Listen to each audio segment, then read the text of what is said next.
আচ্ছা আজিজ ভাই, আপনারা প্রচারণা, এমন প্রচারণা কেন আসলে? এটা প্রচারণা, আমরা খুশিতে নাচতেছি, আমরা আজকে সারাদিন নাচতেছি। এই খুশিটার কারণ কি? এই খুশিটার নাম্বার ওয়ান হইলো ছবিটা পাবলিকে খুব ভালো লাগতেছে, দর্শকের খুব ভালো লাগতেছে, খুব ভালো রেসপন্স পাচ্ছি, সবাই এনজয় করতে 100% দর্শক। This is the number one. Number two হইলো গিয়া আপনার আজকে এই ছবিটা অকুপেন্সিতে নাম্বার ওয়ান চলে আসছে। ঈদের 11টা ছবির ভিতরে অকুপেন্সিতে নাম্বার ওয়ান এখন জিন্টু। আচ্ছা আজিজ ভাই, আপনার এই সিনেমা হলের আশেপাশে কোনো অ্যাম্বুলেন্স দেখলাম না, কারণ কি? এটা গতকাল অ্যাম্বুলেন্স ছিল, আমরা সব সিনেমা হলে গতকাল অ্যাম্বুলেন্স ছিল, আমাদের পেজে যা দেখবেন সব অ্যাম্বুলেন্সের ছবি দেওয়া হয়েছে সবার সামনে। আজকে নাই, অ্যাম্বুলেন্সের প্রয়োজন পড়ে নাই, এবং আমরা বুঝতে পারছি ভয় পাচ্ছে, বাট অ্যাম্বুলেন্সে যাওয়ার মতো সিচুয়েশন হয় নাই কোথাও, তার আর হচ্ছে না। আচ্ছা, যদি কেউ ভয়ে হার্ট অ্যাটাক করে? না, এটা আর মনে হবে না। ওই পর্যায়ে দু একজন ভয়ে দৌড় দেওয়া বেরিয়ে যাচ্ছে, এরকম হচ্ছে। বেশি ভয় পেলে দৌড় দিয়া হল থেকে বেরিয়ে যাচ্ছে, এরকম ঘটনা পাইছি। আচ্ছা, আমরা একটু নায়িকার কাছে শুনতে চাই যে দর্শকদের উন্মাদনা কেমন দেখছেন আপনি? হ্যাঁ, দর্শকদের তো উন্মাদনা আছেই, ভালোবাসা পাচ্ছি, সব কিছু মিলিয়ে মানে আর হাউসফুল যাচ্ছে। আজকেও টিকিট সব সোল্ড আউট, কালকেরও অলমোস্ট অকুপেন্সিতে। আপনারা আজকে কোথায় ঘুরলেন? আজকে আমরা ফার্স্টে এখানে এসেছি, কালকে সিনেপ্লেক্স অনেকগুলো ঘোরা হয়েছে, সো এই তো। আচ্ছা, কোনো পাগল দর্শকের, আপনি তো অবশ্যই বিউটি কুইন মনে হচ্ছে আপনার সবকিছু মিলে, তো প্রেমের প্রস্তাব পেলেন কিনা আসলে?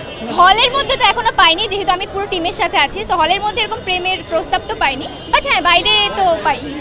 আচ্ছা, আপনাদের কাছে আমি একটু জানতে চাই যে জিন উন্মাদনা কেমন দেখছেন আসলে? উন্মাদ দেখতেই পাচ্ছেন বাইরে। আমরা গতকাল হচ্ছে সিনেপ্লেক্স বসুন্ধরায় আমরা যখন রিভিউ করতে গিয়েছি, আমরা হাউসফুল পেয়েছি, এবং প্রত্যেকটা অডিয়েন্সের সাথে যখন আমরা বসে একসাথে মুভিটা দেখছিলাম, তখন পেছন থেকে যে রিয়াকশনটা দেখছিলাম, মানুষ ভয়ে পাচ্ছিল, আর সাথে হচ্ছে মানুষজনের ছোটো ছোটো চুটকুলিতে মানুষজন হাসছিল। তো অডিয়েন্সের সাথে বসে যখন আমরা ফিল্মটা এনজয় করছিলাম, ঈদের আনন্দ দ্বিগুণ হয়ে গেছে।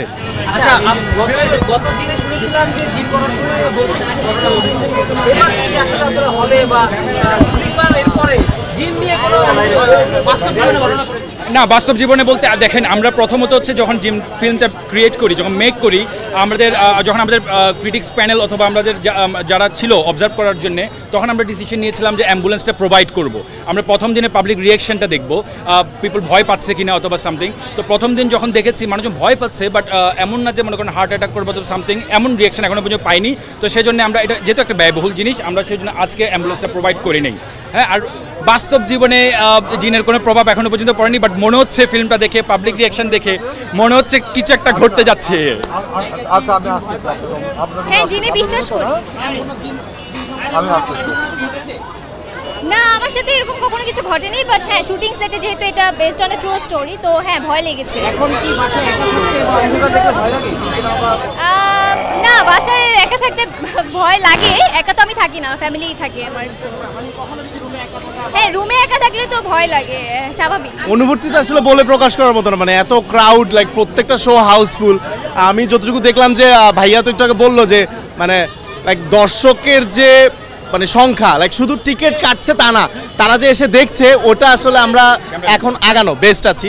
সো আমি জানি না কতটুকু যাব, আমি বাকিদের কথা বলবো না, আমাদেরটা ভালো যাচ্ছে, আরও ভালো যাক, আমরা যাতে লাইক এটা যাতে একটা ব্লাস্ট করে সেটাই চাই।